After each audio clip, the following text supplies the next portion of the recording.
أزول بونسوار نشوف يسولني نظام مازال نزار ساقر مسلاي غات السرتيف تمورتنا فرنسا مسلاي ديون ديفدن ذا مينوث فرانسوا سولينو يبدد نسا هافي وكنا دي الطف أمكان جيروم كاريزاك يلنا aussi Christophe Azul. Bonsoir Christophe. Azul, bonsoir. Alors nous recevons qui ce soir?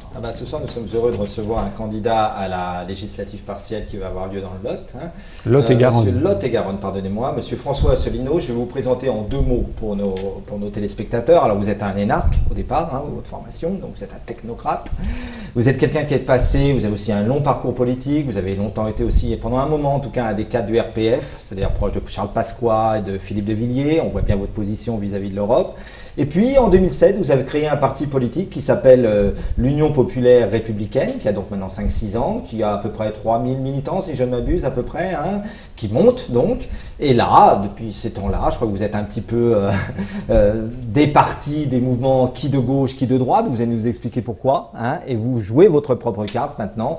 Donc on a envie de vous poser une question. Pourquoi se présenter dans cette législative partielle, là-bas, dans le Lot-et-Garonne?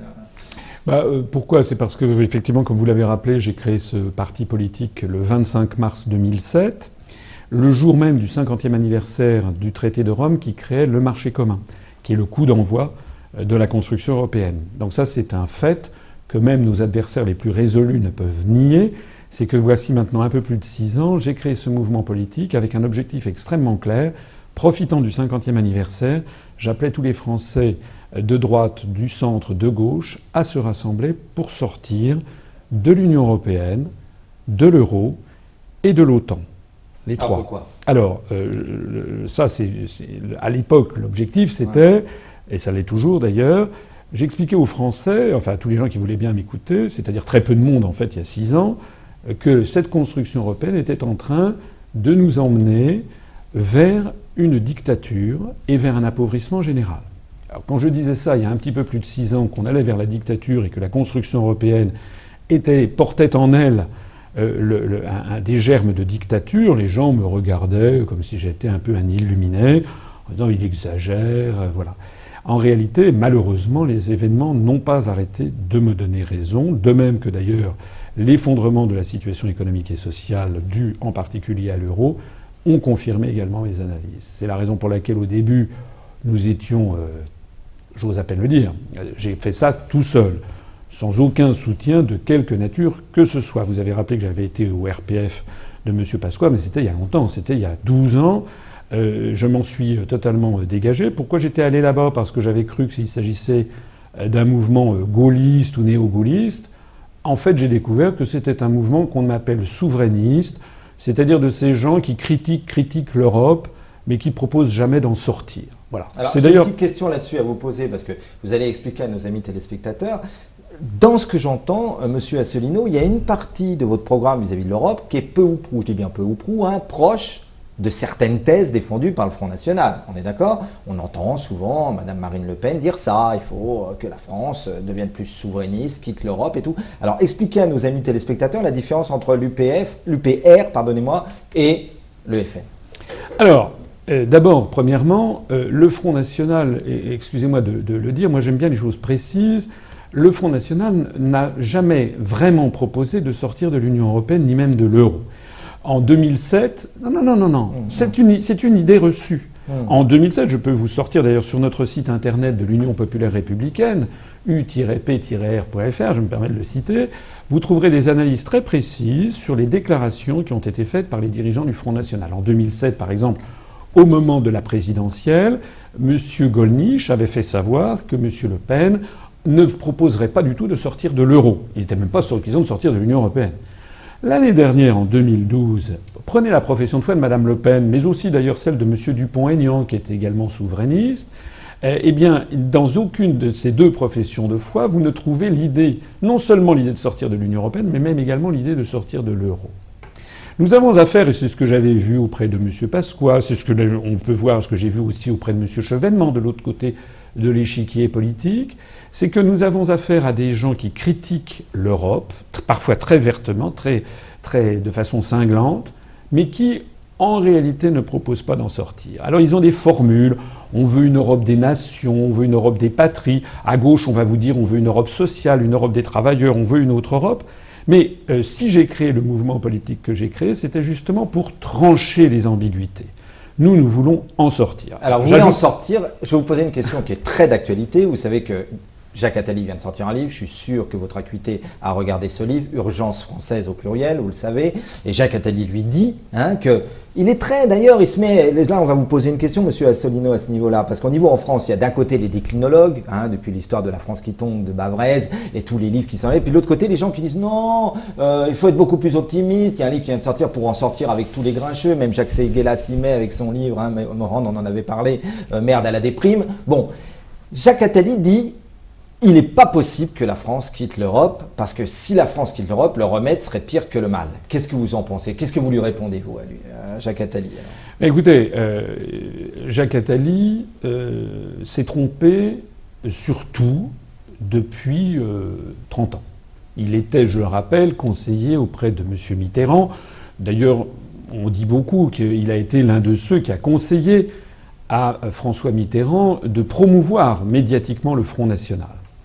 Je voudrais d'ailleurs, si vous me le permettez, j'avais pas tout à fait terminé la question précédente, c'est que une des choses par ailleurs qui nous distingue fondamentalement du Front National, c'est que nous avons un programme qui est inspiré du programme du Conseil national de la résistance de 1944, que nous attirons à nous des familles politiques très très diverses.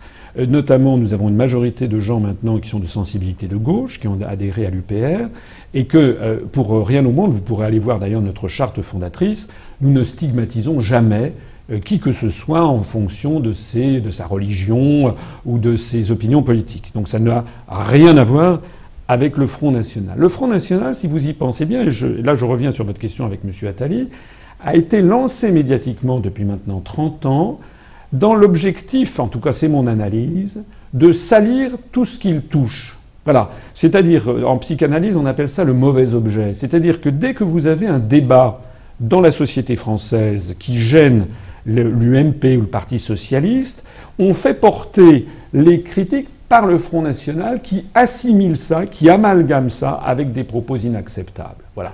Donc quand on me dit, vous dites la même chose que le Front National, je dis d'abord ça n'est pas exact, et deuxièmement, voilà, vous partez en vacances comme Madame Le Pen. Est-ce que c'est une raison pour laquelle vous ne devriez pas partir en vacances?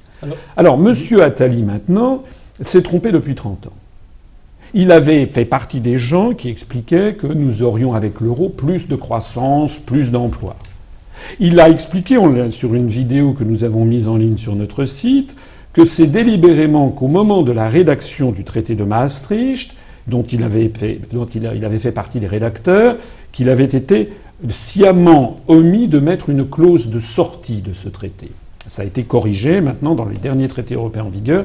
Il y a un article, l'article 50 du traité sur l'Union européenne, qui permet de sortir de l'Union européenne. Donc, M. Attali fait partie de ces gens qui intimident la population, qui sont constamment promus sur les télévisions pour faire peur aux gens et pour interdire tout débat. Moi, ce que je dis, c'est qu'il y a un article, qui est l'article 50, qui permet de sortir de l'Union européenne. Eh bien, puisqu'il est possible d'en sortir, débattons-en. Mais qu'il n'y ait pas des espèces d'oukases comme ça préalables où on n'a pas le droit d'en parler parce que ce serait la catastrophe. D'ailleurs, je signale au passage que nous avons, le 13 mai dernier, il y a quelques jours, il y a quand même 2 ministres en exercice du gouvernement britannique. M. Philip Hammond, qui est le secrétaire à la Défense, et M. Cove, qui est le ministre de l'Éducation du gouvernement britannique, des ministres actuels du gouvernement, qui ont appelé à sortir de l'Union européenne. Et ça, ce sont des ministres conservateurs. Mais le même jour, vous avez le plus grand syndicat britannique des transports, RMT, qui est un syndicat très à gauche, qui a appelé la Grande-Bretagne à sortir du marché de l'Union européenne. Ça veut donc bien dire que ce sont des idées. Eux, ils n'ont pas Attali chez eux pour leur dire ce qu'il faut penser. Mais vous dites justement que même la création, la naissance de l'Europe, finalement, c'est les États-Unis. C'est pas la France, c'est pas l'Allemagne. Alors, c'est effectivement, merci de le signaler, l'une de nos particularités, on a pas mal de particularités dans ce mouvement politique, l'une de nos particularités, c'est d'en revenir à l'histoire. Parce que c'est toujours important, l'histoire, c'est de comprendre comment est arrivée une idée. Or ça, d'ailleurs, Madame Le Pen, qui est allée faire son petit tour aux États-Unis l'année dernière. Vous savez, elle a été reçue aux États-Unis. Monsieur Le Pen, dans les années 80, se proclamait le Reagan français. Le Front National a eu des liens très étroits et continue d'en avoir avec le Parti républicain américain. J'ai déjà signalé qu'il y avait eu des liens bizarres avec la secte Moon et le fonds financier Cosa International. Je renvoie vos auditeurs qui s'intéressent au-dessous des cartes à aller voir peut-être qui a pu financer le Front National dans les années 80. Jamais le Front National, ni d'ailleurs M. Dupont-Aignan, ni d'ailleurs M. Mélenchon à gauche, ni aucun autre mouvement politique n'explique aux Français ce qui se passe. Ce qui se passe, c'est que la construction européenne a été conçue dès l'origine, non pas par Robert Schuman ou par Jean Monnet, mais par les Américains. On sait de sources certaines que ce sont les Américains qui ont soufflé la fameuse déclaration Schuman, qui a été transmise à Jean Monnet et qui avait été probablement rédigée dans les services du département d'État américain. Là, il y a une volonté quand même, vous avez vu, pas que d'Attali, oublions Attali, mais voyons un peu ce que les professionnels de la politique veulent faire. On voit bien que la France est dans un sale état, vraiment, il faut dire la vérité, et nos amis téléspectateurs le savent. 90% maintenant de dette du PIB, je parle à un énarque, je parle à un technocrate, quelqu'un qui certainement connaît mieux que moi et moi la situation économique de la France. Bon, elle est pitoyable, déplorable, soit dit en passant, comme dirait ma grand-mère, il n'y en a pas un pour relever l'autre, parce que ça fait 40 ans depuis les années 80 que gauche et droite confondues se sont partagés le pouvoir. Là-dessus, ça va vous rejoindre, puisque vous voulez promouvoir une nouvelle voie, et ça fait 40 ans qu'ils mentent à tout le monde, 40 ans qu'ils disent à tout le monde, mais si on peut faire ci, on peut faire ça, soit dit en passant, pour défendre un modèle social qui était très beau en 45, a été très beau sous la 4e République, et il m'est arrivé juste avant l'émission de discuter avec une de vos jeunes adhérentes, lui dire, et ça je vais vous poser une question là-dessus, parce que pour moi l'enjeu central, et d'ailleurs notre ancien candidat à la présidentielle l'avait dit, c'est la jeunesse. Or, elle est gros gens comme devant notre jeunesse de France. Pourquoi? Parce qu'il y a une génération, pardonnez-moi, vous en faites peut-être partie, qui s'appelle les baby-boomers, qui est une génération qui a vécu les 30 glorieuses, qui s'est gavée, mais qui s'est gavant aussi, en politique, fait tout et n'importe quoi. Soit dit en passant, notre jeunesse de France, elle n'a pas de travail, elle est complètement déprimée, c'est celle qui prend le plus de psychotropes. Et je vais vous poser une question. Vous, monsieur Asselineau, pour pas qu'elle s'expatrie comme elle le fait aujourd'hui, vous avez vu les chiffres, ou pour pas que, comme disent certains, un jour elle descende de la rue, ce qui nous pend au nez, dans quelques années elle va descendre dans la rue, qu'est-ce que votre parti... Il y a une initiative aujourd'hui, oui. Merkel qui vient à Paris, mais de toute façon, qu'est-ce que votre mouvement veut proposer aux jeunes de France pour les sortir de la nasse? Je pense que c'est important cette question.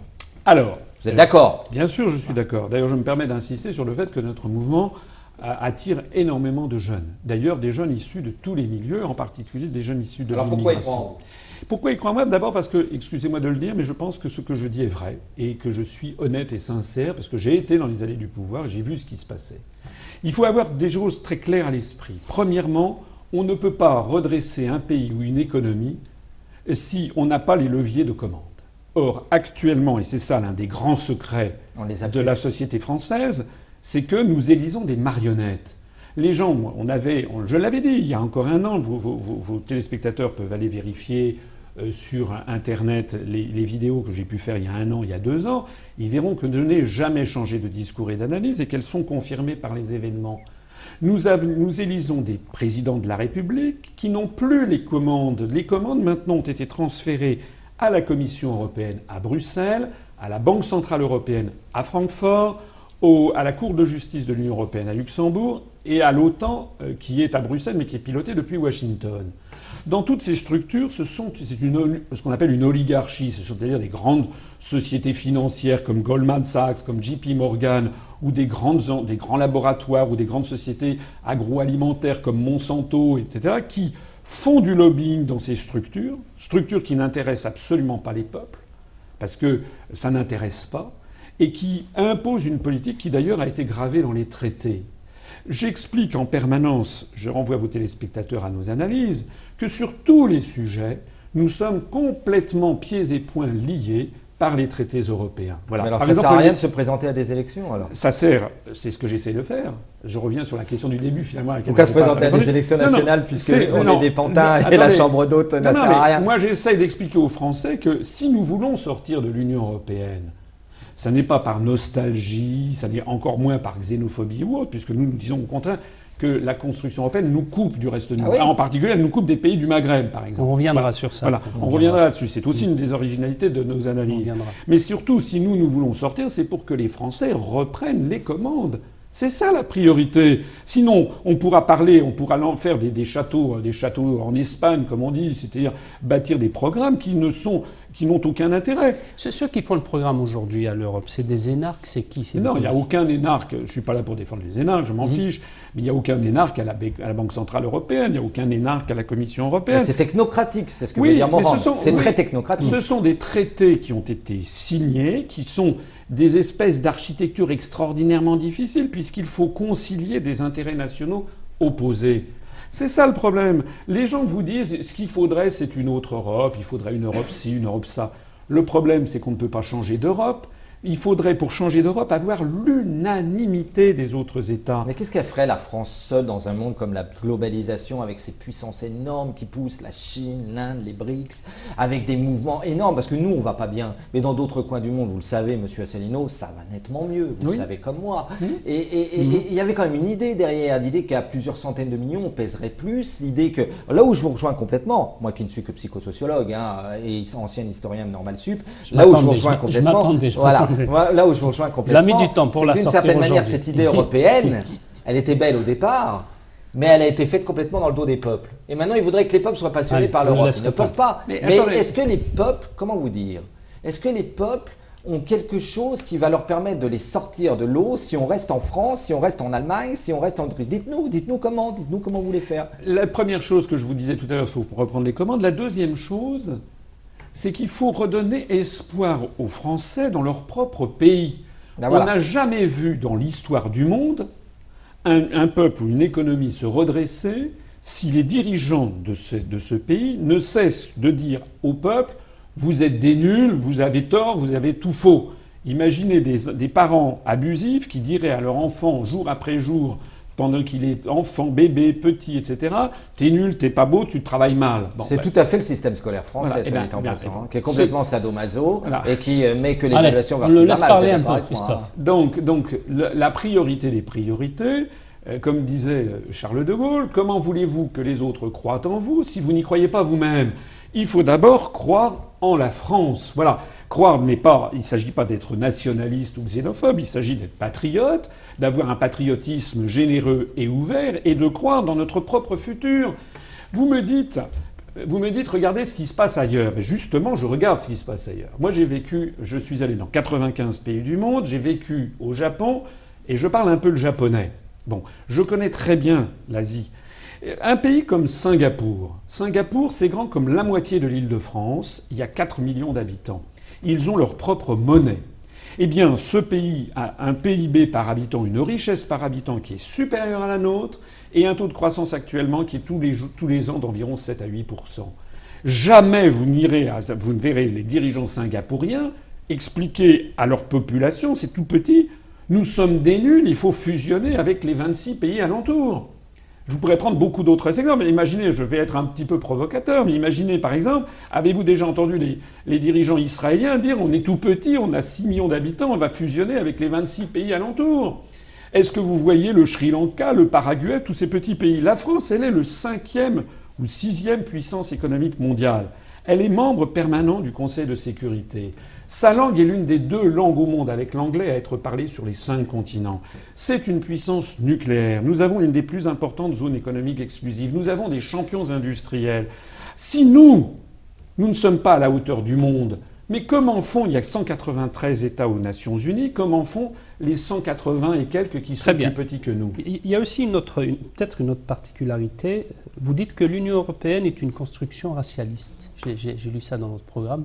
Ça veut dire quoi? Alors je fais la différence entre racialiste et raciste, parce que le discours des européistes est un discours « nous sommes ouverts sur l'étranger », etc. Mais si vous y regardez bien, si vous y regardez de près, il s'agit en fait de construire un bloc, une espèce d'État où on dit aux Français « vous devez partager votre futur » avec les Estoniens, les Lettons, les Lituaniens, les Slovaques, les Bulgares, les Finlandais. Je n'ai rien contre ces peuples. Moi, j'aime beaucoup les peuples du monde. D'ailleurs, je suis allé dans pratiquement la plupart des pays d'Europe. Bon. Mais nous n'avons objectivement pratiquement aucun lien avec les peuples que je viens de citer. En revanche, et je ne dis pas ça parce que je suis invité chez vous, mais je le dis partout. D'ailleurs, c'est une des caractéristiques. Je dis toujours la même chose à tout le monde. Ça, c'est une des grandes caractéristiques de notre mouvement, ce qui nous distingue de tous les autres mouvements. Bien, je dis la même chose ici que j'ai pu dire dans d'autres cénacles. Nous avons des liens avec l'Algérie, la Tunisie, le Maroc, le Sénégal, la Côte d'Ivoire, le Gabon, le Mali, etc., Haïti, le Québec, la Suisse, le Vietnam, Madagascar, etc., qui sont sans commune mesure très supérieurs aux liens que nous avons avec ces pays que je viens de citer de l'Est européen. Donc, je vais encore citer De Gaulle, excusez-moi, mais De Gaulle disait la politique, c'est partir des réalités. La réalité de la France d'aujourd'hui, c'est que nous avons des liens avec les pays du Sud, qui sont des liens linguistiques, migratoires, familiaux, touristiques, économiques, commerciaux, culturels, universitaires, etc. Et puis même physiques, si j'ose dire. Marseille est à, je crois, comme ça, de mémoire, 800 km de Bizerte ou de Constantine, et doit être à 2500 km de la Laponie finlandaise. Donc nous sommes dans un système qui est absurde, qui ne marche pas, qui ne correspond pas aux réalités. De la même façon d'ailleurs que les Allemands, eux, se rapprochent du monde turcophone. Il y a une minorité d'origine turque très importante en Allemagne, de la même façon que les Anglais sont beaucoup plus proches des pays du Commonwealth, et en particulier du sous-continent indien, que nous. Le monde d'aujourd'hui, vous savez ce qui nous distingue aussi des autres pays, des autres partis politiques, c'est que les autres partis politiques, ils viennent se présenter devant les électeurs avec une collection de propositions qui d'ailleurs, on l'a vu avec M. Hollande, sont inapplicables parce qu'elles sont contraires aux traités européens que par ailleurs ils ne veulent pas dénoncer. Donc en fait ils mentent. Mais ce qui est peut-être encore plus grave, c'est que c'est une collection de mesures qui n'ont aucun fil directeur. Nous avons une vision du monde, on a une vision de ce que doit être le monde, d'ailleurs de ce qu'il est au troisième millénaire et du rôle que doit avoir la France. La construction européenne, c'est en fait une espèce d'apartheid planétaire où il y aurait le monde blanc, et puis il faudrait qu'il y ait le monde arabo-musulman, et puis il faudrait qu'il y ait le monde russe orthodoxe, et puis le monde chinois. C'est pas moi qui l'invente, hein, ça a été théorisé par Samuel Huntington dans un truc qui s'appelle Le choc des civilisations.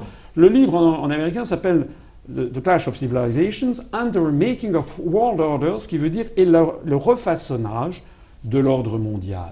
C'est une pensée anglo-saxonne. Je reviens à ce qu'on disait au début. Ce sont les Américains, ce sont les anglo-saxons qui sont à la manœuvre. Or, c'est tout le contraire de l'esprit français. L'esprit français, lui, c'est l'universel. C'est pour ça, d'ailleurs, que les Français se sentent si mal. D'ailleurs, on le voit en termes diplomatiques. En termes diplomatiques, la France d'aujourd'hui, c'est le contraire exact de ce qu'était la France de De Gaulle. Si nous étions la France dans ces grands moments, la France ne serait jamais intervenue pour déstabiliser le régime libyen. La France ne serait jamais intervenue en Irak. C'est d'ailleurs grâce, pour le coup, à Dominique de Villepin, son fameux discours à l'ONU, que nous n'y avons pas été. La France devrait se retirer immédiatement, ne devrait plus avoir aucun conseiller en Afghanistan. La France ne devrait pas déstabiliser le régime syrien. D'abord, c'est contraire au droit international. La Charte des Nations Unies interdit les ingérences dans les États étrangers. Mais en plus de ça, on torpille des régimes et des pays.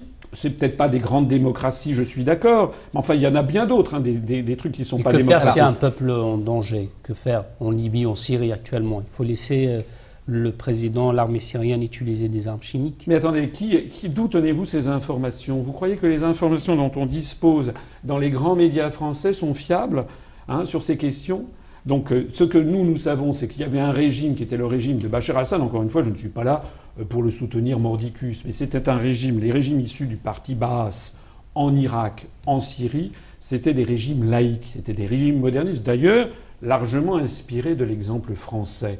Qu'est-ce qu'il en ressort après l'intervention américano-européenne en Irak, après l'intervention en Libye? Ce sont l'anarchie, c'est les seigneurs de la guerre, les États ont été désintégrés. C'est d'ailleurs des foyers de purulence, ça promeut d'ailleurs des islamistes qui après viennent au Mali. Alors après ça, on vient combattre les islamistes au Mali. Qu'est-ce que c'est que ces histoires? C'est-à-dire que vous êtes contre une intervention en Syrie, alors, monsieur Asselineau? En Syrie, écoutez, tout le monde sait très bien que le rôle des Occidentaux pour déstabiliser la Syrie. Voilà, c'est la réalité. Mais qu'est-ce que vous faites des 100 000 morts en 2 ans? C'est une guerre civile. Écoutez, Bachar, c'est un boucher tout de même. Écoutez, ça c'est vous Un qui le boucher. dites. Oui, Bah non, c'est les médias qui nous montrent tous les oui, jours. ça c'est vous qui le dites. Voilà, c'est vous qui le dites. C'est vous qui C'est le pas moi dites. qui le dis, on regarde les mêmes émissions. Oui, mais ça c'est parce que qui n'entend qu'une cloche n'entend qu'un son, comme le Ah dit oui. le proverbe français. Voilà, ce que je sais, c'est qu'il y avait avant un régime. Encore une fois, je ne suis pas là pour défendre le régime de Bachar el-Assad comme de son père. Ce sont des régimes dictatoriaux. C'est exact. Mais enfin, il y en a d'autres dans le monde. Ah oui, c'est sûr. Bon, est-ce que vous C'est croyez bon, on que pourrait dire ingérence en deçà des Pyrénées, Voilà. non-ingérence en delà, puisque- comme disait Pascal. Voilà, puisqu'on en est à parler de ça, est-ce que vous savez ce qui se passe au royaume du Bahreïn, où il y a une opposition, il y a des gens qui ont manifesté, qui ont été condamnés à vie parce qu'ils manifestaient contre le roi du Bahreïn. Pourquoi on n'entend jamais parler à la télévision française alors qu'il s'agissait de manifestations pacifiques? Parce que c'est le siège de la 5e flotte américaine. Pourquoi on n'entend jamais parler de la situation en Arabie Saoudite? Vous croyez que c'est une démocratie? Au Qatar aussi. Au Qatar. Au contraire, le Qatar, l'émir du touche pas le Qatar, Qatar, c'est l'émir tout à du fait Qatar possible. est reçu en grande pompe en France. D'ailleurs, il rachète l'ensemble de la France par appartement, puisque nous avons supprimé le contrôle des mouvements de capitaux. Et puis, j'allais dire aussi autre chose. Est-ce que les pays occidentaux, à commencer, paraît-il, par ce modèle américain que l'on nous vante, est-ce que c'est une démocratie? Qu'est-ce qui se passe à Guantanamo? Ouais, tout ça, c'est Très bien, intéressant, on hein. s'arrête là pour quelques minutes et puis on revient après pour la deuxième partie. On va revenir un peu sur la France et l'Europe. A tout de suite. أزول سوف يسون نحرش وسين نظام مازال نكمل نسلاي ماس François Asselineau, Christophe Médici. Il a beaucoup parlé en la première partie. Là, on va. C'est lui l'invité. Là, on va l'arrêter un peu. Alors, on parlait de la Syrie, de l'Europe, du Qatar, les amis de notre ami Christophe Médici. J'aimerais qu'on revienne un peu au pays du Maghreb, puisque vous disiez qu'il faudrait se rapprocher. Vous pensiez quoi de l'initiative de Nicolas Sarkozy, l'ex-président de l'Union pour la Méditerranée? C'est une bonne chose qui finalement a été enterrée. Écoutez, oui, ça a été enterré parce que ça ne peut pas être autrement. On ne peut pas vouloir une chose et son contraire.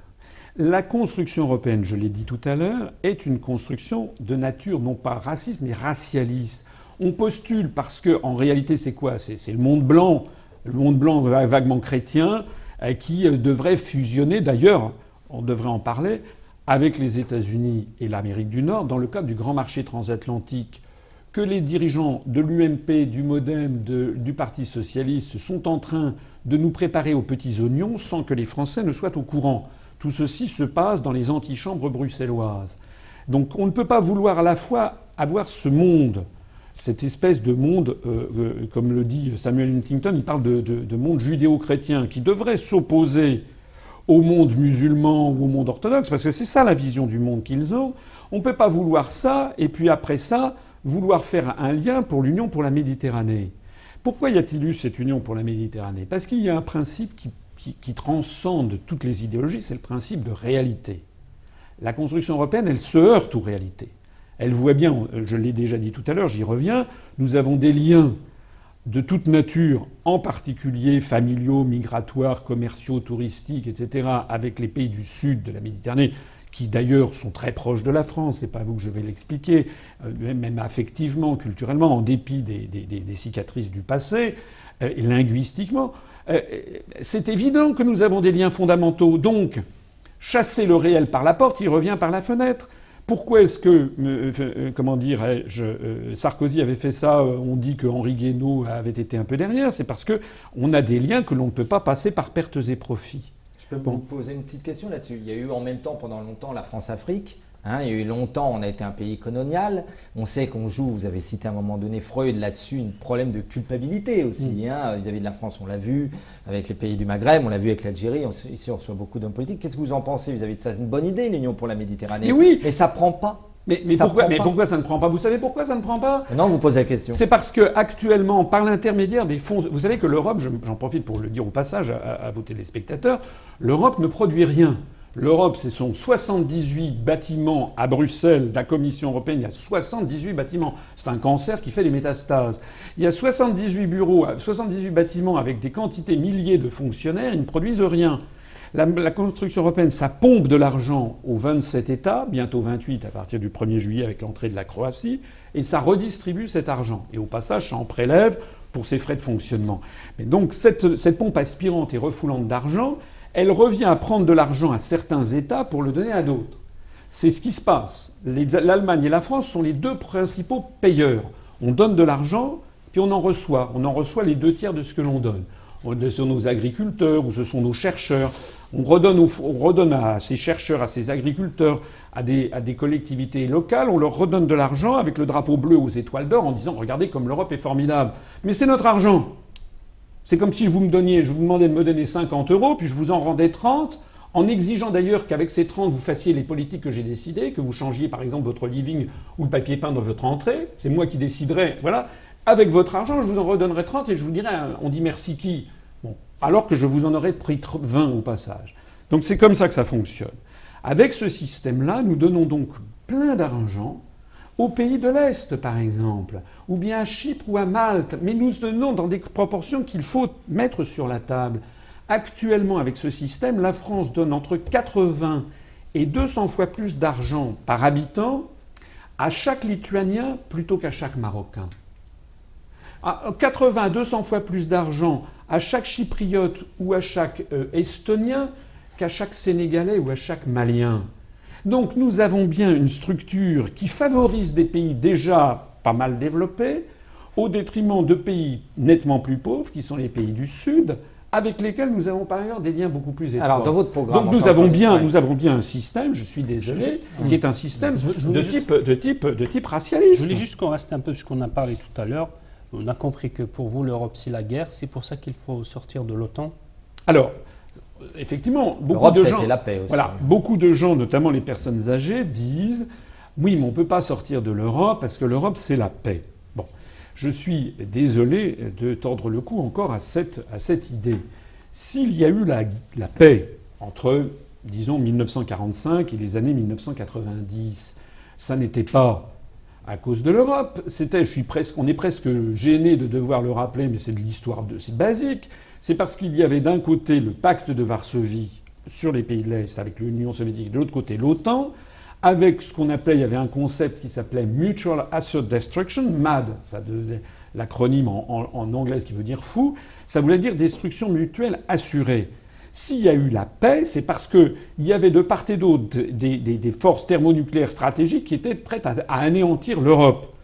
Lorsqu'il y a eu les événements de Berlin en 1953, lorsqu'il y a eu les événements de Budapest en 1956, ça n'a pas bougé. Pourquoi ? C'était pas l'Europe, ça n'existait pas. Le traité de Rome, ça a été 1957. C'est parce qu'il y avait justement l'équilibre de la terreur. Alors ça, c'est jusqu'aux années 90. Depuis lors, l'Union soviétique s'est effondrée, mais au lieu que l'OTAN se désagrège, comme De Gaulle l'avait annoncé à Perfit, avait dit lorsque le communisme s'effondrera, l'OTAN se dissoudra, mais il s'était trompé pour le coup, parce que au lieu de dissoudre le pacte de l'OTAN, l'Alliance Atlantique qui devait se protéger contre l'Union soviétique, les Américains et leurs alliés européens, parce que nous n'avons pas les mêmes intérêts stratégiques que les Anglais, que les Polonais, que les pays baltes, etc., qui eux sont dans la main des Américains, eh bien ils ont poussé leur avantage, ils ont fait entrer les pays de l'Est dans l'OTAN, et maintenant l'OTAN n'a plus de lien avec l'Atlantique Nord, il y a des forces de l'OTAN en Afghanistan. L'Afghanistan n'est pas au bord de l'Atlantique Nord, c'est devenu désormais une armée de type néocolonial. C'est la raison pour laquelle nous disons, vous savez, il y a un joli proverbe français que je vous invite à méditer, qui dit « Qui veut faire l'ange fait la bête ». Eh bien c'est ça, c'est-à-dire que... plus fort en proverbe que Christophe, d'habitude il nous en sort. Je suis tombé sur plus fort que moi. On a proposé aux Français, bien sûr que je suis le dernier à vouloir faire la guerre, hein. Moi, j'ai des enfants, et puis par ailleurs, moi, je suis quelqu'un d'ouvert sur les peuples étrangers. Je dis justement que actuellement, cette construction européenne, d'abord, n'arrête pas de susciter une acrimonie, des conflits entre les pays européens. Je suis toujours sidéré d'entendre M. Mélenchon, par exemple, qui se proclame pour l'Europe, pour l'Europe, pour l'Europe, mais qui a des mots extrêmement violents contre l'Allemagne. Moi, je ne critique pas l'Allemagne. Je dis les Allemands, ils ont leurs intérêts nationaux qui ne sont pas les nôtres. Alors, monsieur Asselineau, on vit une crise terrible quand même, une crise terrible qui date de 1973, mais maintenant, depuis 2008, c'est encore une crise encore plus importante, une crise financière. On voit quand même, là-dessus, je pense que vous allez tomber d'accord avec nous, que la France est dans un sale état parce qu'elle a perdu énormément de sa productivité, elle a une crise de productivité. On a envie de se dire que peut-être, prenons votre voie, prenons votre hypothèse. Donc, si vous étiez président de la République, peut-être qu'un jour ça vous arrivera, on peut vous le souhaiter, vous vous faites que la France reprenne toute sa souveraineté. On l'a bien compris, Morand et moi. On est bien d'accord. La France sort de l'Union européenne, quitte l'euro, donc on ne prend plus l'euro, il n'y a plus d'euro, on revient au franc, n'est-ce pas? C'est bien ça votre projet? Absolument. C'est ça, hein, c'est ça, d'accord. Et alors, comment on gagne en productivité? Expliquez-nous dans votre programme. Comment on remonte la pente? Parce qu'on doit la remonter, la pente. Vous êtes d'accord avec moi? On doit la remonter sévèrement, la pente. Hein. D'accord. Alors, je vais répondre à vos questions, mais auparavant, je vous ferai remarquer autre chose. C'est que j'espère que lorsque vous invitez des européistes, vous leur posez la même question, mais dans le sens inverse. Actuellement, nous perdons 600 emplois par jour. Ouais. Actuellement, nous perdons une usine par jour. C'est d'ailleurs pour ça que les peuples n'aiment pas l'Europe. Voilà. Hein. Actuellement, il y a chaque jour entre 1 et 2 agriculteurs qui se suicident. Donc moi, ce que je voudrais, c'est qu'on m'explique, que les européistes viennent nous expliquer, Monsieur Attali, dont vous parliez tout à l'heure, il faut arrêter d'écouter les prophéties vaseuses de Monsieur Attali, il faut lui demander des comptes. Voilà quelqu'un qui est au pouvoir depuis 30 ans. Il a d'ailleurs été élu par personne. Je ne sais pas qui il représente. Il passe à la télévision constamment. C'est une éminence grise. Voilà. Oui, mais est-ce qu'on vous invite à la télé? Est-ce que vous êtes invité par les télés? Très très peu. Moi, je commence à peine. J'ai été invité une fois pendant 13 minutes chez TADI, à Ce Soir ou Jamais. Très bonne émission. Bon. Mais nous avons 3000 adhérents. C'est pas, vous l'avez cité, enfin, bientôt 3000. On en est à 2970. Bon, aujourd'hui même, 30 mai. C'est plus qu'un début. Nous avons plus d'adhérents que le NPA de M. Besancenot, que le Parti chrétien-démocrate de Mme Boutin, que Cap 21 de Mme Lepage, probablement que DLR de M. Dupont-Aignan. Et en plus, on a une croissance exponentielle. Donc normalement, si les choses étaient normales, moi, je représente 3000 personnes en France et à l'étranger. Nous avons beaucoup de Français expatriés qui ont adhéré chez nous. Monsieur Attali représente Monsieur Attali. Donc je ne vois pas pourquoi Monsieur Attali passe son temps à la télévision. Ça, c'est un premier point. Alors maintenant, vous me dites, comment va-t-on faire? Eh bien, si nous sortons de l'Union européenne, d'abord, ça ne va pas être l'apocalypse. On sortira de l'Union européenne, puis le lendemain, il y aura le soleil qui se lèvera, il y aura toujours la boulangère du coin. Il faut arrêter avec les histoires. Deuxièmement, ce qui sera différent, c'est qu'on pourra commencer à édicter des mesures nationales visant à optimiser nos intérêts nationaux. Notre productivité, vous en parlez. L'euro est beaucoup trop cher par rapport à la compétitivité intrinsèque de l'économie française.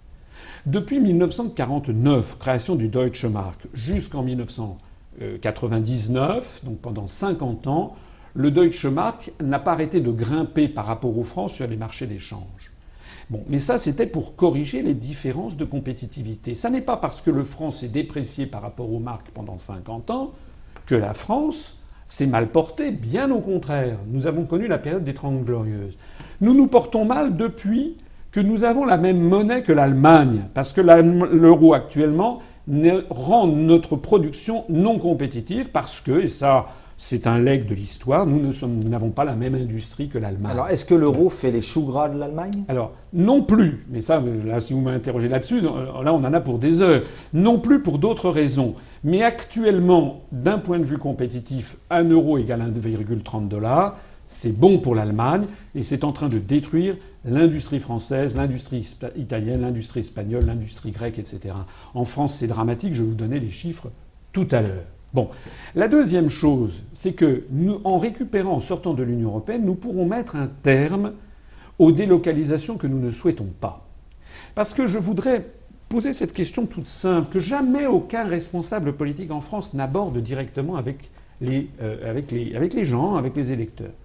Pourquoi parle-t-on aujourd'hui de délocalisation alors qu'on n'en parlait pas il y a 30 ans ? Pourtant, il y a 30 ans, la Chine, l'Inde, le Maroc, la Tunisie, tout ça, ça existait. Alors il s'est passé quoi?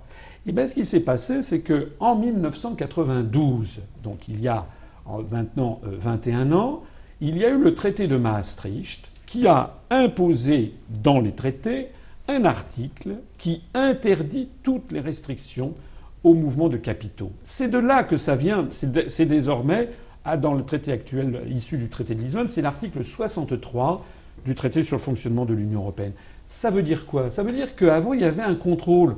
Lorsque Peugeot voulait créer une usine dans un pays très lointain, le président ou le directeur général de Peugeot devait aller au ministère des Finances, présenter son projet et obtenir l'autorisation de sortir, mettons, 2-3 milliards de francs. De temps en temps, c'était accepté. Par exemple, lorsque Peugeot a créé une usine en Iran pour fabriquer des voitures de fabrication d'origine française en Iran, c'était accepté par les autorités françaises. Pourquoi c'était accepté? Parce que c'était gagnant-gagnant. Peugeot prenait pied en Iran. C'était un pays dont nous étions proches, vrais francophones et francophiles. Ça permettait aux Iraniens de développer leur industrie nationale. Mais comme nous avions également la maîtrise de notre commerce extérieur, il y avait un quota zéro de voitures fabriquées en Iran on n'avait pas le droit de réimporter en France des voitures fabriquées en Iran. Donc ça préservait l'emploi en France et ça préservait notre savoir-faire. Est-ce qu'il faut renationaliser aujourd'hui? Alors que maintenant, depuis le traité de Maastricht ou maintenant, lorsque Peugeot veut se délocaliser en Chine, ça, on n'a plus le droit de dire non. C'est pour ça qu'il y a une fuite de toutes les entreprises, puisqu'elles ont le feu vert général pour tout faire. Monsieur Asselineau, il y a eu aussi le fait qu'on est passé, vous aviez lu comme moi ce livre passionnant qui s'appelait Capitalisme contre capitalisme. Vous vous rappelez, c'était un très très bon livre qui montré qu'on passait, n'est-ce pas, Morand, d'un capitalisme à un autre. Le capitalisme d'aujourd'hui, pardonnez-moi, mais il est encore plus inhumain du capitalisme d'il y a 30 ans, des années 92. Le capitalisme d'aujourd'hui, je ne vous apprends rien. Hein. Vous savez qui est maître du monde aujourd'hui, hein? Ce sont les hedge funds, ce sont les marchés, ce sont des gens qui n'en ont que faire du travailleur, qui n'en ont que faire des économies nationales. Ils veulent leur 30% de return on equity, vous le savez comme moi. Et donc ce sont des retraités de la Californie qui font la pluie et le beau temps, et les PDG. L'autre jour, je le disais, rappelle-toi, Morand, lorsque nous étions dans une émission, même dans une entreprise, et vous le savez, monsieur Asselineau, qui fait des bénéfices, type Total, tu peux être viré, tu peux perdre ton emploi. Et ça, c'est aberrant, c'est un scandale. Alors, je vais vous donner un bulletin d'adhésion pour adhérer à l'UPR. C'est ce que je ne cesse de dire depuis 6 ans. C'est ce que vous dénoncez. Méfiez-vous, il fait semblant de s'entendre avec tous les invités. Hein. Non, mais en tout cas... C'est ça les grands communicants. Non, mais en tout cas, je suis là, pour le coup, totalement d'accord avec ce que vous venez de dire. C'est ce que je ne cesse de dire depuis 6 ans. Tout ceci, ce que vous dénoncez, découle directement de cet article 63, qui fonctionne dans les deux sens. Tout à l'heure, je viens de parler des délocalisations, mais on peut dire dans l'autre sens, pourquoi l'émir du Qatar rachète-t-il en ce moment les clubs de foot, les hôtels parisiens? Pourquoi? L'émir du Qatar, il était très riche il y a 20 ans aussi. Hein. Qu'est-ce qui s'est passé? Pourquoi récemment, il y a un propriétaire chinois de salle de casino à Macao qui vient de racheter le château de Gevrey-Chambertin en Bourgogne, qui est l'un des très grands crus de Bourgogne. Bon, pourquoi ça? Parce que justement, cet article 63, de même qu'il interdit d'interdire, si j'ose dire, il interdit d'avoir quelques contrôles des mouvements de capitaux, donc toutes les entreprises peuvent délocaliser leur industrie, mais toutes les grandes fortunes, qu'elles viennent des pays du Golfe, qu'elles viennent des États-Unis avec les hedge funds dont vous parliez, les fonds de pension, ou qu'elles viennent de fortunes plus ou moins bien faites venues de Roumanie, de Russie ou de Chine, peuvent racheter sans que l'on puisse s'y opposer. Ça va même plus loin, vous le savez, c'est que ces paradis fiscaux que tout le monde fustige, l'ancien président l'avait fait, le nouveau président le fait, là encore ils en fument tout le monde, parce qu'on sait très bien que l'argent qui est là-dedans, et peu ou prou l'argent de la mafia, qui maintenant, soit dit en passant, Morand, est blanchi dans les clubs de foot. Alors, attendez, je finis là-dessus, parce que j'ai une question à poser à M. Asselineau. Mais on voit que les paradis fiscaux, quelque part, les États, parfois, en bénéficient aussi. Ça, c'est quand même assez terrible. Hein. Il est bien évident que la puissance américaine qui sait faire plier des États comme par exemple la Libye ou la Syrie, on a l'impression qu'ils ne savent pas quoi faire face à des paradis fiscaux. Exactement. Ça veut donc bien dire que ça sert leurs intérêts. Pur scandale. Ça sert leurs intérêts. Je ferai d'ailleurs remarquer au passage que même au sein de l'Union européenne, on ne peut aboutir à rien, puisque pour changer les traités, je l'ai déjà dit, il faut l'unanimité. Et là, lors des négociations qu'il y a eu récemment, le Luxembourg et l'Autriche, qui sont des petits paradis fiscaux, sans parler de l'île d'Oman au Royaume-Uni, ils ont bloqué le système. Exactement. Je voudrais faire une petite remarque qui est très importante aussi. C'est que comment font les autres pays, ceux qui réussissent? Eh bien, ils n'ont pas accepté ce que l'on a forcé les Français d'accepter. Hein? Je disais qu'il y avait par exemple un propriétaire de salle de casino à Macao qui a racheté le château de Gevrey-Chambertin. Eh bien, je vous mets au défi, même si vous gagnez au loto demain, si vous aviez des milliards, allez racheter le jardin du Longjingcha. Ça veut dire le thé du Puy du Dragon qui se trouve près de Hangzhou en Chine. C'est l'un des très grands jardins de thé, c'est le thé du Puy du Dragon, un des plus grands jardins. Vous ne le pourrez pas parce que c'est interdit. Vous ne pouvez pas acheter un appartement à Tokyo ou à Pékin, c'est interdit. Ça veut donc dire qu'il y a eu ce que les économistes appellent des ouvertures asymétriques. On a accepté, nous, des choses que les pays qui réussissent, eux, n'ont pas acceptées. Et ça, jamais aucun des dirigeants de l'UMP, du PS, du MoDem ne vous le dira. Alors, finalement, en mettant en place l'Union européenne, est-ce qu'on n'a pas mis en place une dictature? C'est notre analyse. Quand j'ai créé ce mouvement politique il y a 6 ans, un peu plus de 6 ans, je disais que nous avions affaire à quelque chose d'assez inouï dans l'histoire du monde. Vous savez, il y a un proverbe, un autre, qui dit l'histoire ne se répète jamais, mais elle bégaye tout le temps. Clémenceau. Voilà. Donc, absolument. Donc, en réalité, on a un nouveau phénomène dictatorial, mais qui est assez génial, parce que pour la première fois dans l'histoire du monde, on a une dictature qui ne s'impose pas par les armes, par les soldats, par la police, par des gendarmes, par la coercition. On a une dictature qui s'impose par l'ennui et la complexité. C'est-à-dire que quand vous parlez à vos copains, quand vous commencez à leur parler de l'Europe, les gens disent ça va, t'as pas autre chose, hein, au bout de 30 secondes, attends, tu nous emmerdes, excusez-moi, mais c'est comme ça que c'est. Voilà. Parce que l'Union européenne, c'est ennuyeux, c'est complexe. Quand on commence à parler aux gens de ce qui se passe à la Commission européenne, les gens, d'un seul coup, ils débranchent mentalement. Et c'est ça le truc vicieux, c'est-à-dire que les gens ne veulent pas savoir, ça ne les concerne pas. Pourtant, c'est ce qui les concerne le plus. Donc moi, le pari que j'ai fait en créant ce mouvement politique, c'est d'arrêter de parler aux Français comme à des imbéciles, les prendre comme ce que font tous les autres partis politiques. C'est de leur parler comme à des gens intelligents, ce qu'ils sont. Quand on les explique clairement, j'ai parcouru la France et je continue à le faire en présentant des conférences qui font 2h30, 3h, avec des projections vidéo.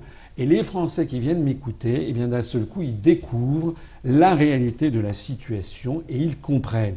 Voilà, donc c'est un formidable mouvement d'éducation populaire, d'émancipation populaire que j'ai entamé, parce que je considère, d'abord les Français, il ne faut jamais négliger l'intelligence collective des Français. C'est un très vieux peuple, un très grand peuple politique, et qui comprend très bien quand on lui explique bien les choses. En 2 minutes, j'aimerais juste qu'on revienne sur une chose. Vous en avez parlé au début, les chocs des civilisations. En 2-3 minutes, c'est quoi? Qu'en est-il vraiment de cette question? Écoutez, on va terminer par... Oui, mais tout à l'heure, on me posait la question, mais si on n'est pas ensemble, vous vous rendez compte, les Chinois, etc. C'est quelque chose qui frappe beaucoup. Quand vous parlez à des partisans de la construction européenne, assez rapidement, si vous commencez à les critiquer, à leur dire le même discours que moi, assez rapidement, ils commencent à vous sortir des trucs du style le péril jaune, le péril arabe, le péril musulman, le péril noir. C'est-à-dire que ce sont eux, en fait, qui ont peur. Ce sont eux qui ont peur. Je suis désolé, la France, elle a des liens. Je parlais des pays du Maghreb, mais nous avons des liens très étroits ou assez étroits avec la Chine, par exemple, ou avec la Russie. Ce sont des liens avec la Chine. De Gaulle a reconnu la République populaire de Chine dès 1964, au grand scandale des États-Unis d'Amérique. Avec la Russie, ça remonte à l'alliance franco-russe de 1896. Et puis bien avant, on a des liens avec l'ensemble des pays du monde. Pourquoi voudrait-on nous forcer de façon artificielle à faire alliance avec des pays, encore une fois, je n'ai rien pour, mais je n'ai rien contre, mais ce sont des pays avec lesquels nous avons peu de liens, comme les pays d'Europe. J'ajoute que beaucoup de gens croient, on a fait croire aux gens que les relations internationales de la France avec le reste du monde passeraient par le canal de l'Union européenne. Et il y a des gens qui croient que si on sortait de l'Europe, on deviendrait la Corée du Nord. Mais c'est dément. C'est dément. Nous sommes membres permanents du Conseil de sécurité. On le restera. Nous avons actuellement, je crois de mémoire, 273 ambassades, consulats ou représentations diplomatiques à l'étranger. Si nous sortons de l'Union européenne et de l'OTAN, nous en formerons 3 sur 273. On aura le 2e réseau diplomatique mondial, toujours. Nous avons des centaines de traités bilatéraux qui nous lient avec l'Allemagne, avec la Belgique, sur des sujets que vous n'imaginez pas. Par exemple, les conventions de non-double fiscalité, sur l'adoption, sur la délimitation des frontières, sur les échanges culturels, etc. On a des centaines de traités avec les pays du monde. Merci beaucoup. On n'a plus le temps, on arrive à la fin. Merci beaucoup. On pourra vous suivre pour nos téléspectateurs sur le site de l'UPR, sur Internet. Merci et bon courage pour il est en Merci, campagne. Bon courage. On sent une grande passion. Il faudrait emmener Christophe, il pourra vous donner un coup de main. Merci en tout cas, Berbert. Merci à vous. Merci, monsieur. Merci Christophe. Merci beaucoup. Merci à vous d'être resté avec nous. Bonsoir et au revoir.